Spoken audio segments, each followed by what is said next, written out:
Since September the 11th, America has seemed locked into its war on terror. One might believe that American diplomatic horizons stop at the suburbs of Baghdad or Kabul. But while focusing on the vestiges of the World Trade Center, the country is secretly preparing for a new conflict, an undeclared war, but one that is the top priority for the intelligence community and the White House. Ahead of Al-Qaeda, more important than the quagmire in Iraq, the Chinese threat, America's new war.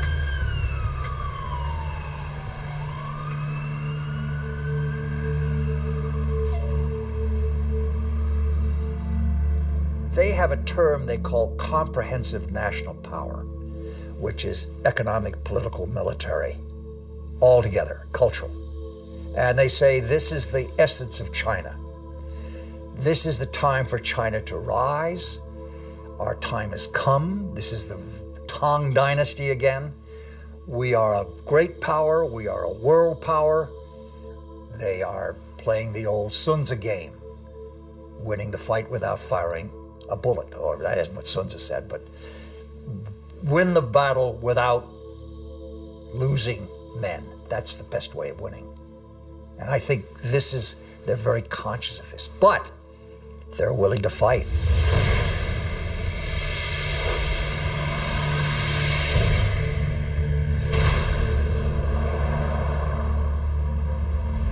The world will, run by three first-class countries.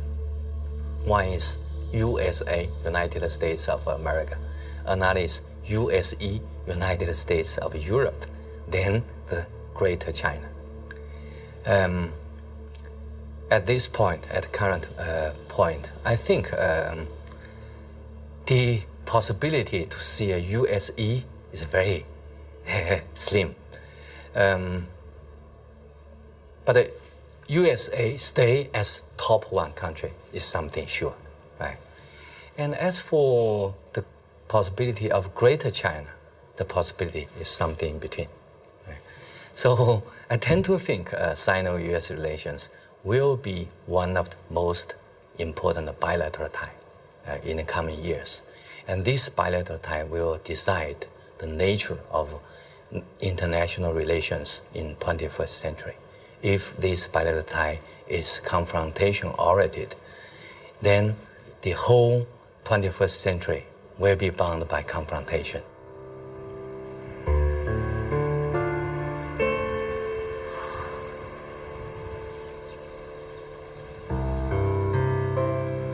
Kinmen Island, the actual frontier between the two giants, and where the ultimate confrontation may take place.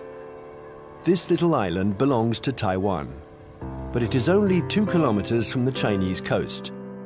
From here, one can see the inaccessible banks of Fujian province, where hundreds of ballistic missiles point at Taipei.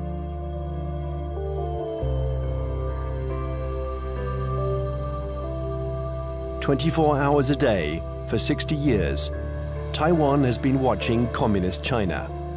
This island, regularly threatened by Beijing, has been bombarded thousands of times. It has never surrendered. America has sent a message to Beijing. The fall of Kinmen would lead to a direct confrontation. We're in the Strait of Taiwan. It's here that a military clash might one day break out.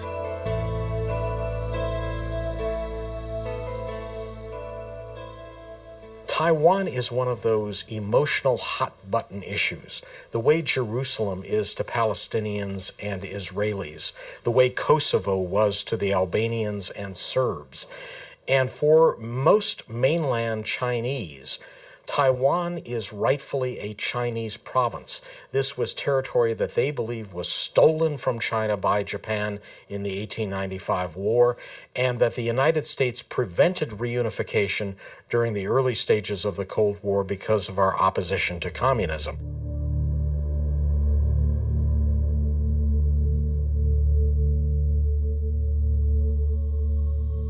In 1996, here in the Straits of Taiwan, China and America engaged in their biggest military standoff. The ongoing elections in Taiwan annoyed the regime in Beijing. So the Chinese army decided to launch huge military maneuvers to test the Americans' reaction.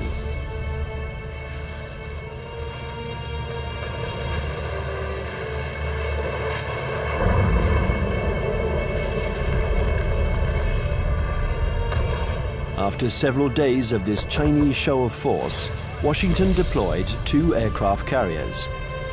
It was the first time the two countries came face to face. For several days, there was extreme tension between the two nuclear powers.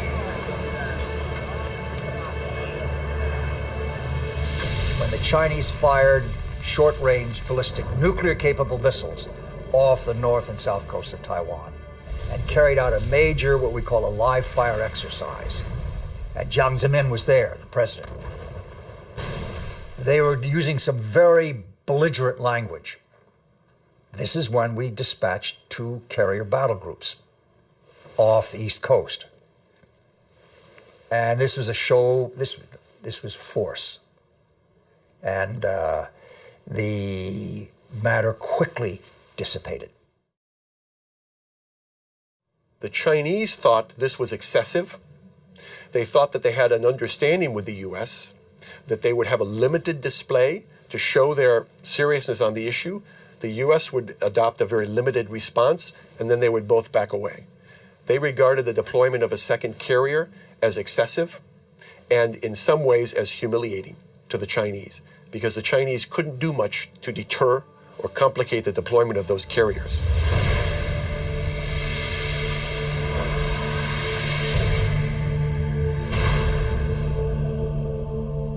我知道美国真正的 I know this story well, and I can tell you that the truth is very different from the American propaganda.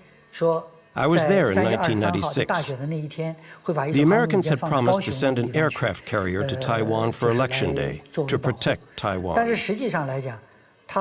actually, the only American ship near Taiwan was the electronic spy ship Bunker Hill. And it was more than 200 nautical miles away. And the first American aircraft carrier was 600 nautical miles from Taiwan. So the truth is that the Americans announced that they were coming, but they kept their distance. They wanted at all costs to avoid any incident, and they didn't dare approach our army.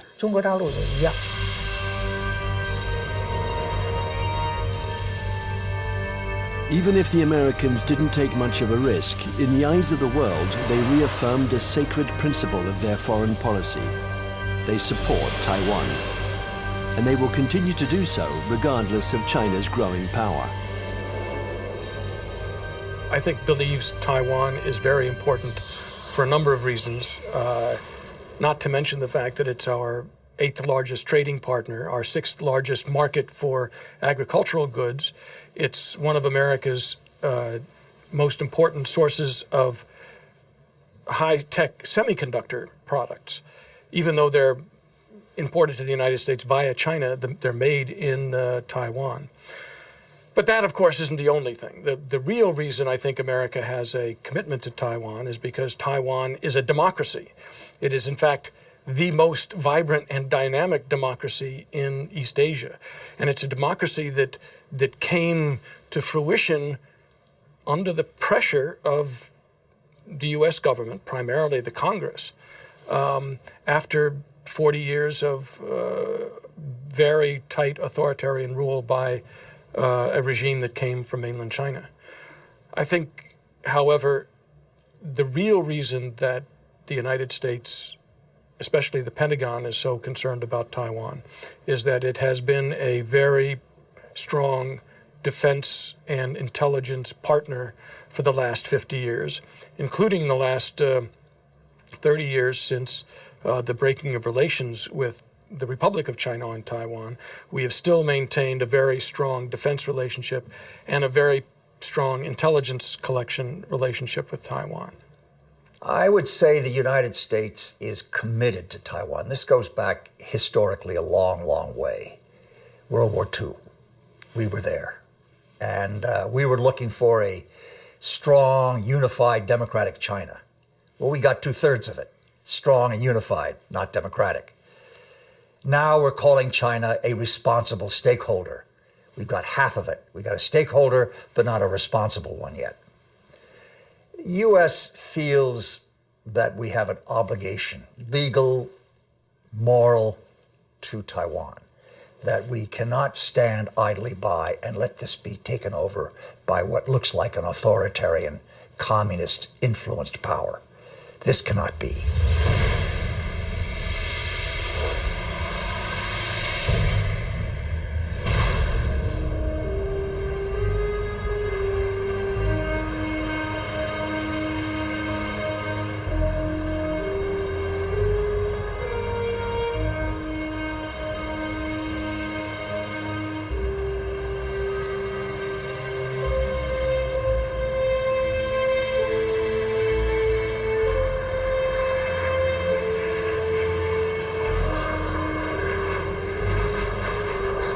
Taiwan, an island of 23 million inhabitants, 250 kilometers from the Chinese coast, is today the most explosive strategic issue between China and the United States. Taipei, the capital, flaunts its economic success. It is one of the biggest centers in the world for the electronics industry. A modern city, free, young, and always noisy. In 1895, Taiwan was invaded by Japan.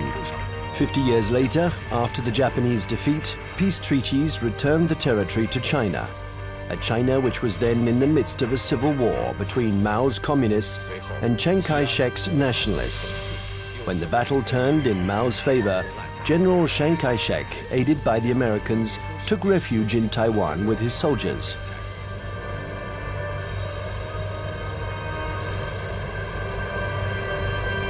Since then, two Chinese governments have coexisted.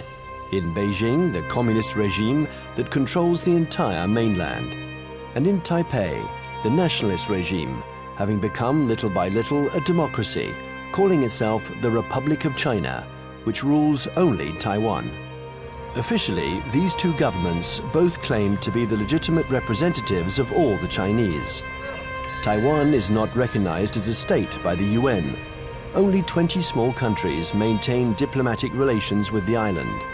A fragile independence, while Beijing still considers Taiwan as the 23rd province of the People's Republic, a rebel province that the regime intends to reunite with the motherland.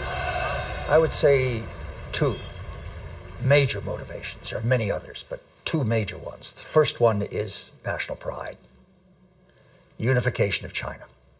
They are committed to this. This is a strong emotional drive in China. And you don't downplay it. It's real. It's powerful. The second is strategic. They know through history, if Taiwan is in unfriendly hands, that China is very badly affected. If you turn the globe around, and if you were the Navy commander of the Chinese armed forces, then you will see the only way to protect my coastline is to extend our defense and power projection capability far away from our territory. Why I need to do that? Because the economic center, financial center, education center, production center of today's China is all on the coastline. So the Navy's mission is to make sure that nobody touched this so I can continue to grow. To go out, you have a big stone right there. You can go other places, but there is a stopper, a stone blocking your way, and that's Taiwan. Now, Taiwan depends on the outcome of elections that could change its executive power and stock market risks that can endanger its economy. Beijing, nevertheless, has understood that whatever the mood on the island, especially when it is favorable to political reconciliation, the strategy must never change. Imperturbable, the communist regime continues. On one hand, to offer Taiwan favorable business privileges on the mainland.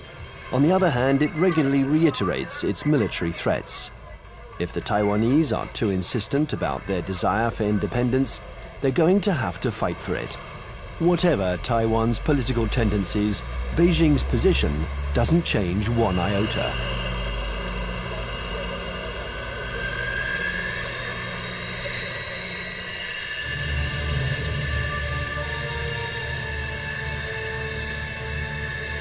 A freeway in the middle of the island of Taiwan. In a few minutes, it has been transformed into a landing strip. The population watches this military exercise. They're used to it. French Mirage 2000 and American F-16 jets land and take off with an enormous roar.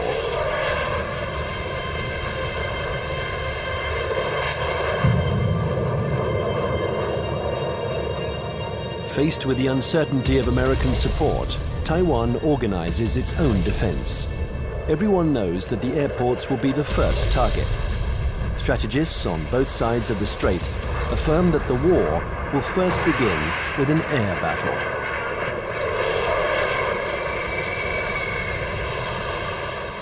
I think that experts the world over know that it's very difficult to succeed with an invasion. We still remember Normandy. In a strait like ours, it's what's in the air that will make the difference. And we've always tried to keep a strategic advantage over China, our air superiority. But with the Chinese missiles, this equilibrium has been put into question. They can destroy our airports. And if they are destroyed, we lose our only advantage over China, our air superiority.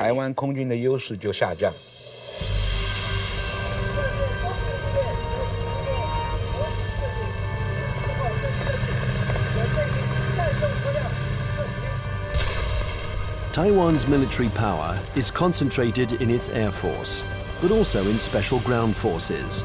They are training to face the Chinese People's Liberation Army. In the event of a conflict, they expect elite Chinese troops to parachute onto the island to attack strategic targets. Every Taiwanese people here knows that when the war comes, Taiwan is going to take the first bullet. We are going to take the first bullet, and probably we're going to take the bullets continue for about 2 weeks until a month, until that the United States coming. And there's no way that U.S. will come here to fight a difficult fight.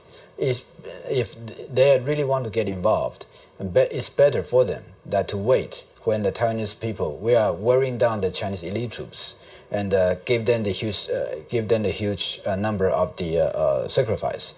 And then the U.S. can come in and clean out the battlefield and win an easy fight. Everybody in Taiwan knows that.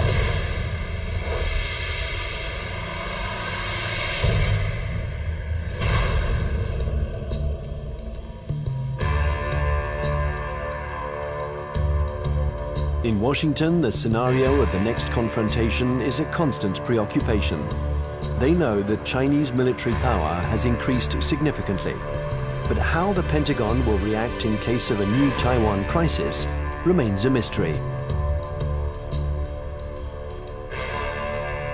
It's certainly not automatic, the support for Taiwan. It never has been. The United States has always maintained a policy of so-called strategic ambiguity, in which neither Beijing nor Taiwan can know clearly what the U.S. response might be under any given set of circumstances. I think that 10 years later, from 1996, the missile crisis in the Taiwan Strait, to 2007, we would approach the Taiwan issue with a little bit more caution. We would approach the Taiwan issue with a lot more caution. What this means, I think, is that we would be probably resupplying Taiwan by air. We probably would put a active duty military contingent on Taiwan rather than risk putting our ships in harm's way. Coming away from this crisis, the U.S. has concluded that I think there's been problems in what they've concluded. The U.S. has concluded that the Chinese were somewhat intimidated by the U.S. deployments, and that in fact they now know the U.S. is very determined to use force if necessary to ensure peace and stability in the Taiwan Strait. In fact, however, I don't think the Chinese were all that intimidated by the deployment of the carriers. What they were is it strengthened their resolve to acquire capabilities so that they won't be intimidated in the future.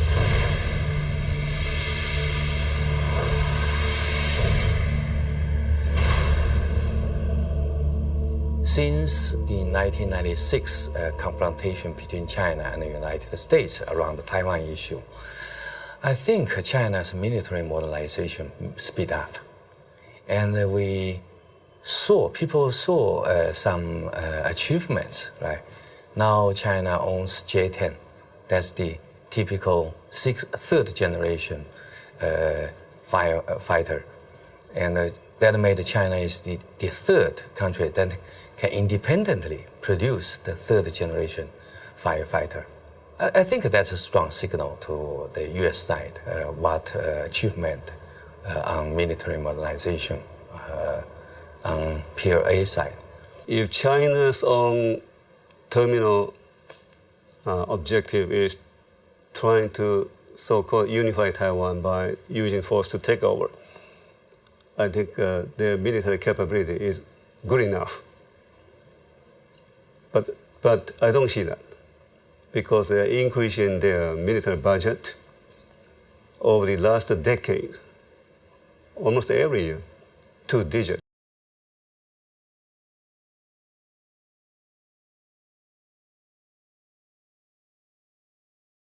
And their budget is not transparent. Some observers calculated, they said, well, in fact, the real number could be triple or double the current budget that they made it public. So why they are doing it?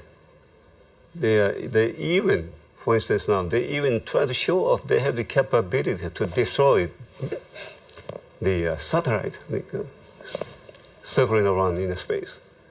Why they did it? Because they want to show to the rest of the world that we are capable of one day becoming a superpower, maybe overtaking the United States.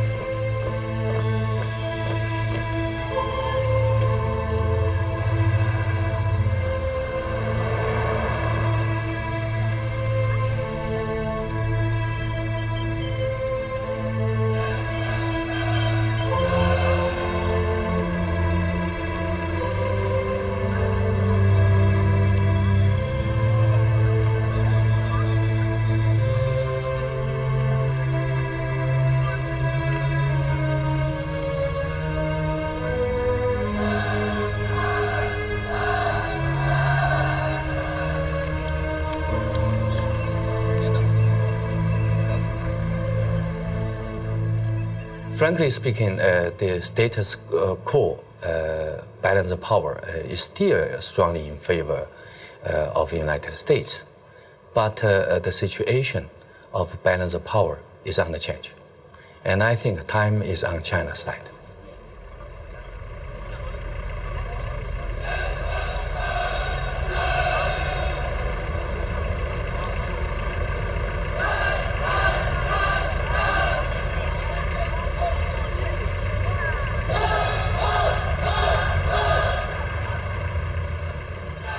Since the 1996 crisis, the United States and China have often had occasion to test each other's resolve.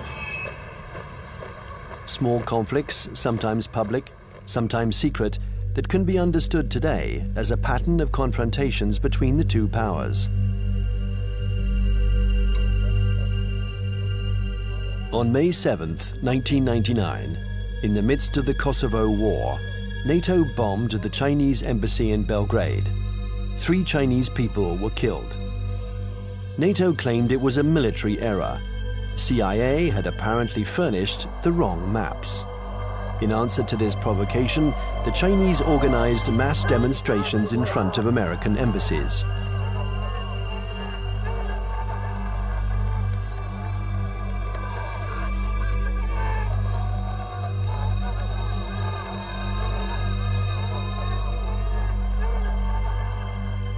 Less than 2 years later, China had its revenge. The 1st of April 2001, an EP-3 took off from its base in Japan. It's a spy plane that flies regular electronic surveillance missions along the Chinese coast.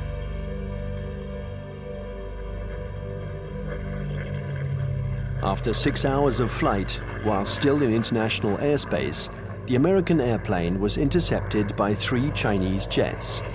This had been going on for some months. The Chinese planes came within a few meters of the American plane, a little game that the pilots were used to. One of the Chinese pilots was Wang Wei, and the crew of the EP-3 knew him well. He had already shown through his past interceptions of U.S. aircraft that he was willing to take some very serious risks in coming very, very close to U.S. aircraft. They knew him well. Smart Alec, hot dog we call him. He's in the thing and screw you, and Sam, he comes up like this. Well, he comes a little bit too close. And the Chinese, again, the propaganda apparatus turns on, and they say, our plane deliberately turned, hit his plane, and it crashed. Your fault. And we said to China, that defies the laws of physics. The U.S. government had already expressed its concern over this to the Chinese government. I think in this instance, he miscalculated, and he allowed his aircraft to get too close, and it struck the U.S. aircraft, and it damaged his aircraft in a way that forced him to crash.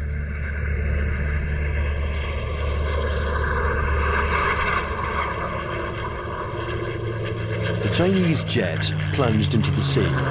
Its pilot was declared missing. The EP-3 was seriously damaged. It was forced to make an emergency landing, but the closest airstrip was a Chinese military airbase. The airplane succeeded in landing there, but it was now in Hainan, and the crew was immediately taken prisoner. Our air crew is immune to PRC jurisdiction. For the next 10 days, China and the US would perform a diplomatic ballet, each accusing the other of responsibility for the accident. Beijing refused to liberate the crew. This bought time for their military experts to inspect and dismantle the American airplane, which was jam-packed with secret defense equipment. Oh, they got the equipment from the plane, and they studied it and took all these things from it. Yeah, they got something. But I mean, it's no big deal. Finally, 10 days later, a letter from the US ambassador apologized for the death of the Chinese pilot, and the crew was freed. What was left of the EP-3 was loaded onto a huge Antonov transport plane. Direction, the United States.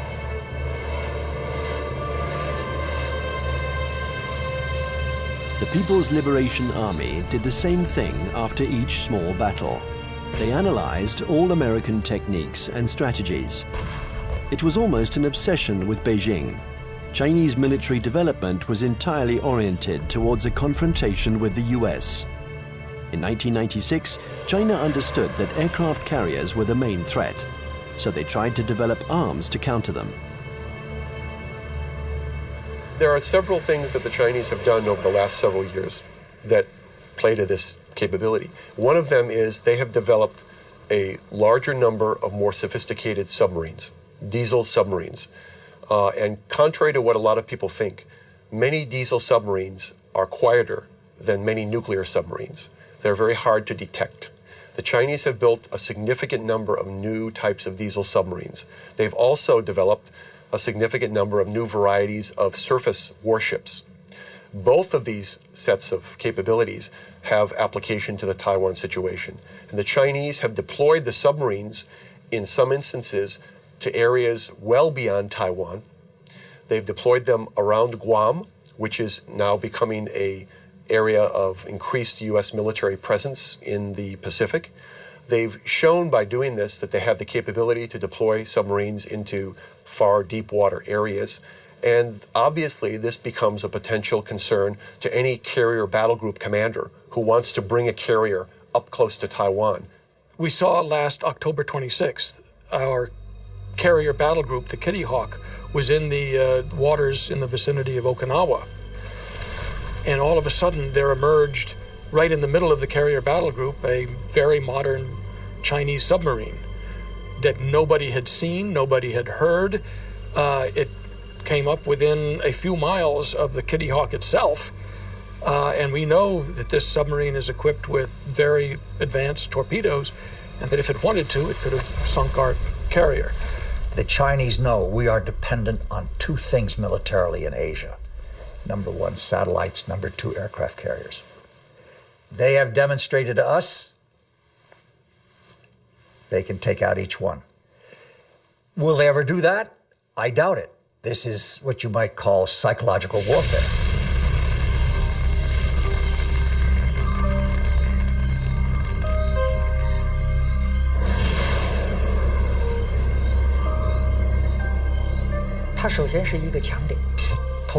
Satellites are an American strong point. But if you look closely, they can also be a weak point. The U.S. relies on satellites to control their entire communications network, and that's a weakness. Today, and we were able to verify this during the last conflicts, the American military depends too much on its electronics and satellites. This dependence reminds me of the Greek legend. The powerful Achilles, who was invulnerable, except for his heel. And satellites are a little like the American Achilles heel. The 11th of September 2006, the People's Liberation Army launched a missile that destroyed one of its own satellites. The explosion in space was obviously immediately detected by the Pentagon. There was consternation in Washington. Nobody had anticipated this Chinese initiative. The Chinese have had an anti-satellite program for some time now, and it's designed primarily to, again, to deter the United States or to complicate U.S. decisions in the event of a crisis. So yes, I think the recent shot by the missile to fire against their own satellite and shoot down their own satellite was designed to convey a signal to the United States about the fact that the Chinese are not simply going to sit back, in their view, and allow the U.S. to have predominant influence. They are going to try to influence the situation, in this case, in sort of an asymmetrical way, by threatening what is regarded as one of the critical areas of U.S. surveillance. The Chinese army has also developed another system to blind American satellites. These are giant lasers that don't destroy them, but blind them enough to make them useless. This isn't science fiction, but a technology that is already in use. And then there exists a still more terrible weapon, a weapon that the Americans and the French have already mastered. Its development was a priority for the Chinese army. The Chinese have followed very closely the American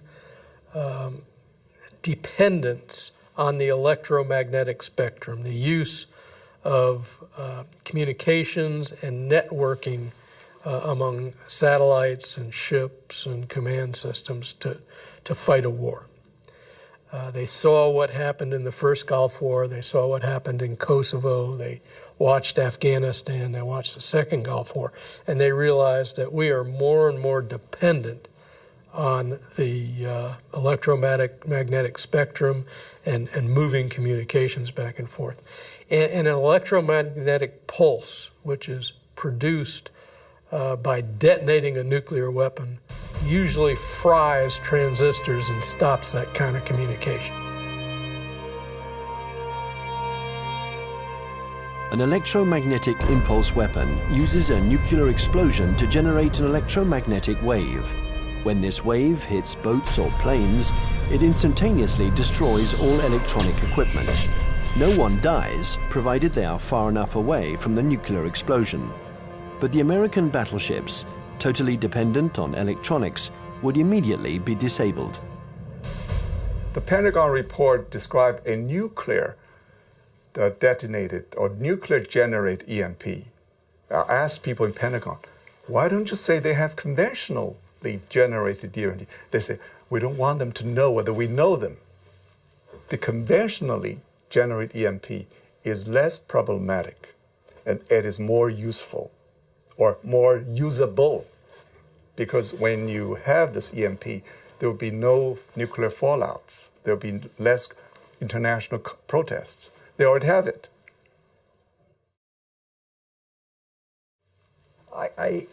Yes, it is like shooting down the satellite, getting the submarine under the aircraft carrier, EP-3 Ensign-off Hainan. It is, look, we mean business. You pay attention to what we're doing.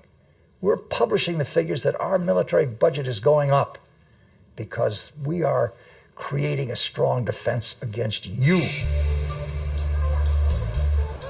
China's developing power isn't only military.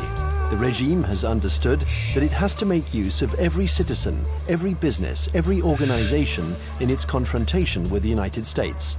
An arms race wouldn't make sense against Washington. It's a war to control energy, the media, culture, and raw materials.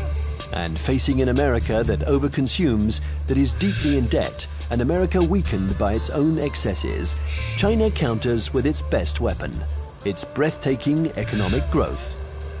The new threat isn't the classic military threat, direct confrontation between one country and another. Today it's no longer guns against guns, airplane against airplane, or tank against tank. Confrontation takes many forms, in many different areas. For example, in finance or the media, there can be attacks in all these areas. The object of these new kinds of conflicts is the same as in a conventional military confrontation, forcing the enemy to accept certain conditions. It's still war, but war today goes beyond this military domain. It's what we call an unrestricted war. One has to learn to decode the battles in this new war. Sometimes they are small events that seem harmless at first. Thus, on February 27, 2007, the main American stock indexes plunged.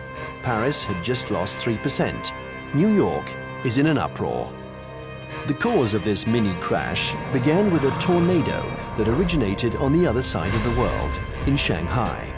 Suddenly, and with no apparent reason, the stock market there lost 9%, and it took the whole planet down with it. Nobody really understands what happened, but in New York, they pondered the lesson. China had just shown that it could use its new economic power to destabilize its adversaries, above all when they are weakened, like the United States, by the subprime crisis. Beijing uses economy in several ways. First, by influence. Well, in Southeast Asia, worldwide. They invest money when the leaders visit that capital. Then they sign some agreements. The second is what you said. They would only hint at something they might do. For instance, the now $1.2 trillion foreign reserve of China as of the end of March 2007, 40% of them are deposited in United States Treasury bills. So if Beijing decides to transfer that to euros, it will be very painful to the United States. But Beijing doesn't need to say. It only hints here and there. And Washington feels a big headache. Thus, China and America multiply their battlefields. There is the piracy of Hollywood DVDs, the recall of Chinese toys by American builders, the reception of the Dalai Lama in Washington, the buying up of oil companies by Beijing, hundreds of conflicts. China and America think that they have to dominate in order to survive. The U.S. consumed over 35% of the whole, global consumption, right? 8 times as their population percentage. So they enjoy this position as the only superpower. Then they can get extra resources. So there is a bipartisan support stance for U.S. foreign policy. They will remain as the only world leader in the world. And then they will keep alert against any country, no matter the name of this country, China, French, Russian, Germany, Indian, Brazil, any country that can threaten the U.S. dominance, that will be a problem.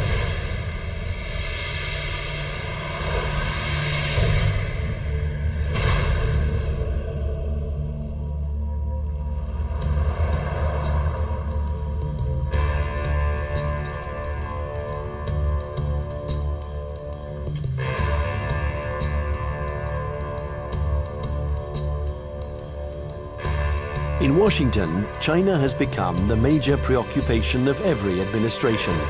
China is a competitor in the realms of economics, media, and technology. World hegemony is no longer measured by the number of nuclear warheads.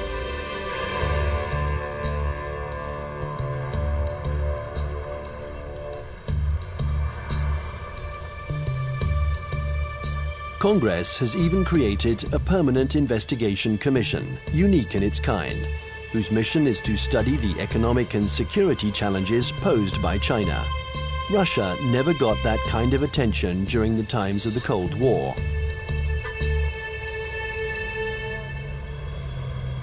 There is a global plan from China. They have two.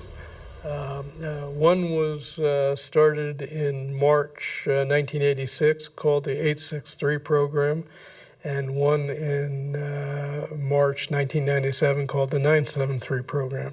The first, the 863 program, called the Torch Plan, was a global plan designed to gather and bring to China dual-use technologies that could be used to improve China's technological base and economy and industry while improving its military capacity. And it's an organized thing, you know. Each industry every year from the central government gets goals and targets and objectives and gets told to send people out and go do that.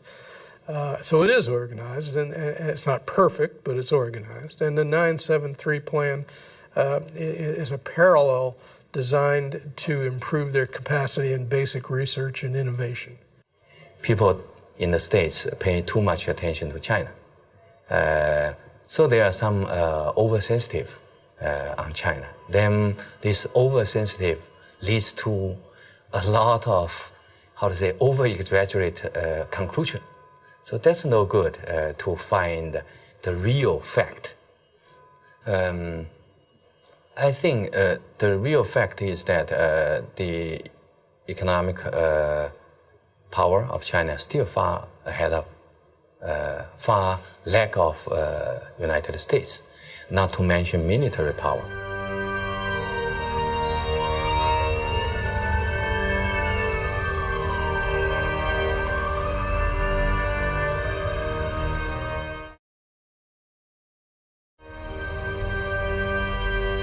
If the French Foreign Intelligence Collection Service goes to a student and says, while you're at Tufts University, we want you to go over to some laboratory and gather this, the student can say, I'm busy.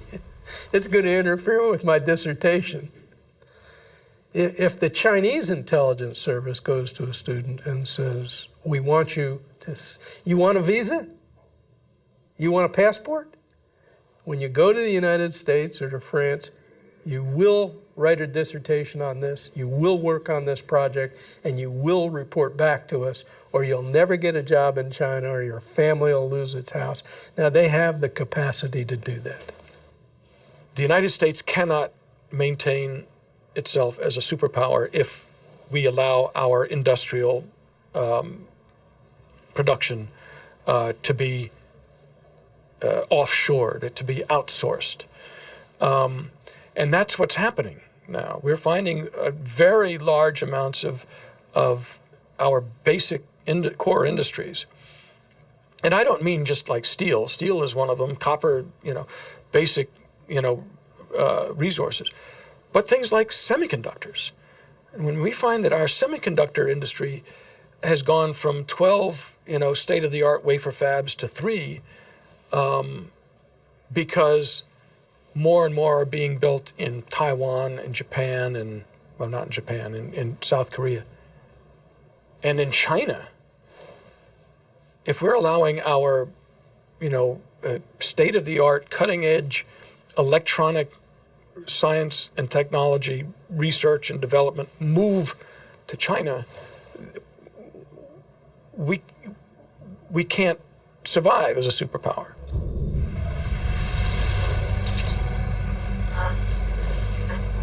This technological war culminates in cyberspace. China and the US have armies which are developing cyber soldiers who spy on or attack each other's computer networks.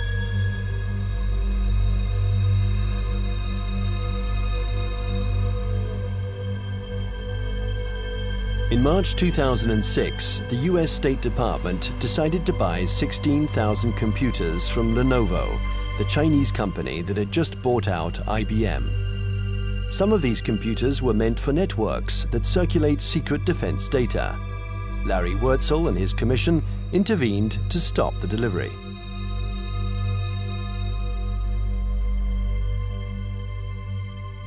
Having been an intelligence officer for a lot of years, 25 years in military intelligence, and having also for a part of that time worked on counterintelligence and signals intelligence, communications intelligence, that I knew it was technically possible to alter or embed either software or even hardware into a computer that would allow someone access to a whole network.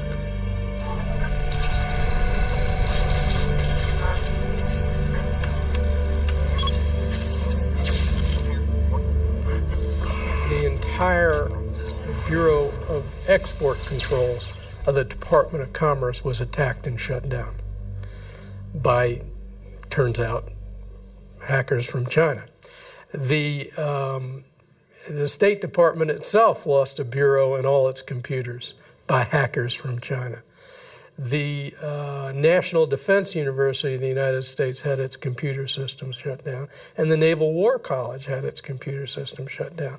Other computer systems, government computer systems, have been attacked. And I think General Cartwright, the commander of the U.S. Strategic Command, has recently testified in front of Congress about this. So I knew these things were going on.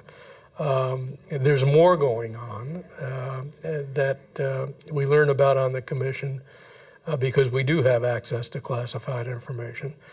I can only say that in many cases, the United States knows these attacks are coming from China and knows that they're coming even from specific organizations in China.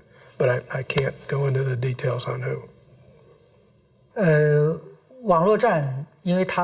war on the internet is as old as the internet itself. And one can't say that this was a Chinese invention. In America, the CIA and NASA employ 25,000 people to work on the internet. They have the largest internet surveillance and listening centers. So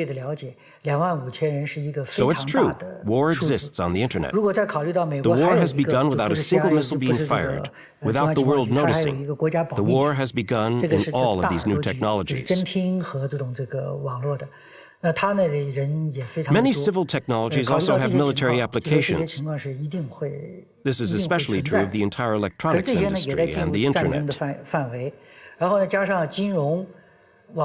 They're new battlefields in an unrestricted war. The media, finance, business, all these are included. It's a war because there is real antagonism, and both parties try to take advantage of their adversary. It's a new form of war, the unrestricted war.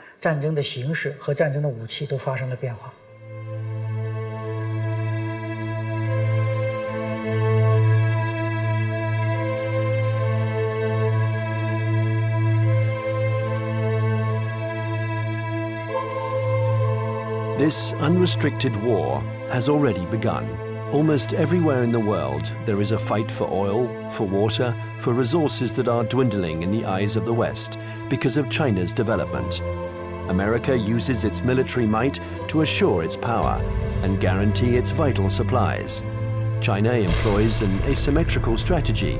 It looks for its adversaries' weak points. Nevertheless, this war is apparent everywhere in the world. In North Korea, Myanmar, Iran, or Darfur, in all the hotspots, China and America are opposing each other in the wings.